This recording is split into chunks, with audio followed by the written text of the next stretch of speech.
Tenemos a Gustavo Azócar representando todas esas palabras, por cierto, ya listo desde el estado Táchira. ¿Cómo estás, Gustavo? Buenas noches. Hola Carla, buenas noches, ¿cómo estás? ¿Cómo te va? Estamos bien, contéstanos tú la pregunta si es que ya le encontraste respuesta que hace o que hacía, porque entiendo que se iba hoy de Venezuela Rodrigo Granda, el canciller de la FARC. ¿Qué hacía en nuestro país? Bueno, escribimos casualmente un artículo que tenía por título esa pregunta. ¿Qué hace Rodrigo Granda en Venezuela?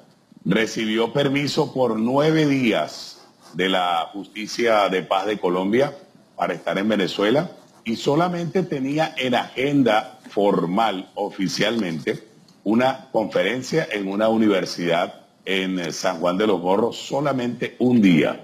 El resto de los días yo te puedo decir qué vino a hacer. Vino a reunirse en un secretariado nacional de las Fuerzas Armadas Revolucionarias de Colombia. Vino a reunirse con Iván Márquez, que está en Venezuela. El líder guerrillero Iván Márquez está en Venezuela. Vino a reunirse con otras estructuras de las Fuerzas Armadas Revolucionarias de Colombia, FARC, en Venezuela. ¿Para qué? Para preparar lo que ellos llaman el plan de defensa de la revolución bolivariana, es decir, el plan de defensa de Nicolás Maduro. Las FARC se está reagrupando. ¿Y se está reagrupando dónde? En Venezuela.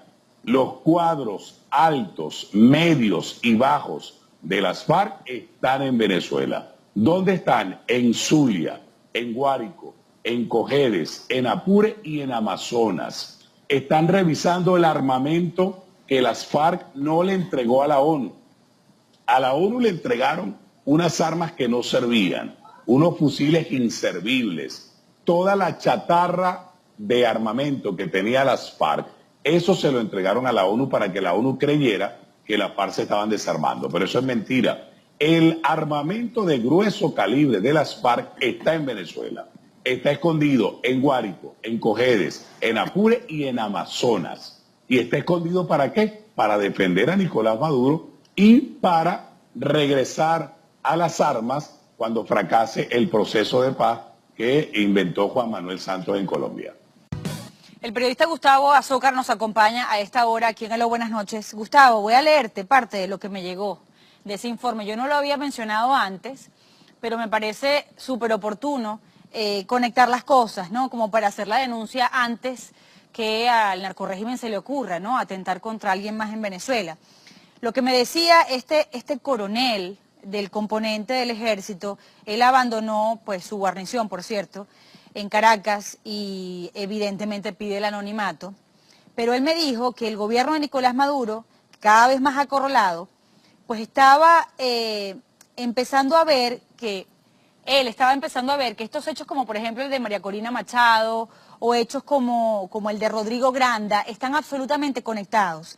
Él lo que dice es que la presencia de estos irregulares en Venezuela, él dice que sin el permiso de la Justicia Especial para la Paz, entiendo que tú piensas que sí fueron autorizados, pero eso lo vamos a hablar ahora, es porque estarían en Caracas adiestrando a miembros de las Fuerzas Bolivarianas de Liberación para ocasionar varios atentados con bombas y uno de gran conmoción nacional para señalar a la oposición y al gobierno de Estados Unidos de financiar esos movimientos para desestabilizar el régimen de Maduro. Él decía, los colombianos se están alojando en el Meliá Caracas y otros en el Alba Caracas, el antiguo Hilton, pero que Iván Márquez, porque él dice que Iván Márquez también está en Venezuela, y el Paisa estarían en el barrio 23 de enero, custodiados por Valentín Santana y un grupo La Piedrita, el grupo La Piedrita.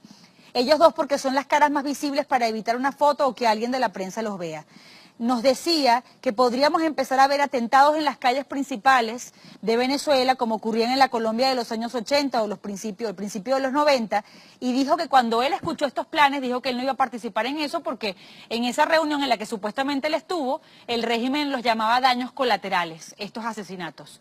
¿Tú qué piensas de todo esto que nos ha llegado, con la información que puedas manejar allí? Mira, Carla, lo que te ha llegado es información muy, muy valiosa. Y cuando tú juntas esa información con lo que hemos estado conversando, te darás cuenta de que todo engrana perfectamente.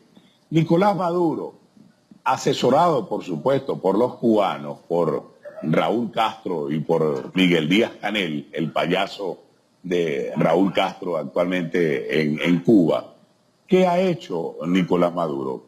Ha creado ejércitos paralelos, como lo decíamos hace rato.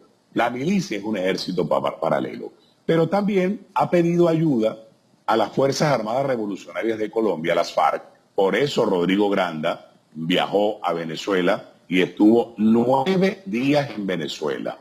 9 días. Y de lo único que se conoció públicamente de Rodrigo Granda fue la supuesta conferencia que iba a dar en una universidad en San Juan de los Morros. El resto de los días lo usó Rodrigo Granda ¿para qué? Para moverse por Cojedes, para moverse por Guárico, para moverse por Amazonas, para ir a Caracas a reunirse con gente de las FARC que está instalada en Venezuela. La Dirección Nacional de las FARC está instalada en Venezuela, vive en Venezuela. La Dirección Nacional del Ejército de Liberación Nacional, ELN, está instalada en Venezuela, vive en Venezuela. En Venezuela tenemos ahora las dos guerrillas colombianas, las FARC y el ELN. Se han repartido el país. El ELN, ¿cómo se explica que el ELN esté en el estado Bolívar controlando las minas de oro que hay en el estado Bolívar? ¿Cómo llegó esa guerrilla del ELN al estado Bolívar? ¿Por dónde entró? Entró, por supuesto, por Táchira y desde Táchira se instaló al otro extremo de Venezuela con el apoyo, por supuesto, del gobierno de Nicolás Maduro. Es decir, tenemos ejércitos de ocupación en Venezuela. Tenemos a la FARC, tenemos al ELN, tenemos al colectivo La Piedrita, tenemos a los Tupamaros, tenemos a los Carapaica, tenemos a los rusos, tenemos a los chinos, tenemos al Hezbollah instalado en la isla de Margarita. Todos esos grupos están en Venezuela ¿para qué? Para defender a la dictadura de Nicolás Maduro en un plan que han creado ellos supuestamente para defender la revolución cuando se produzca la intervención militar extranjera promovida por Estados Unidos y apoyada por otros países. ¿Para qué? Para liberar a Venezuela. Porque Venezuela es un país secuestrado en este momento por todos esos grupos irregulares que te he mencionado.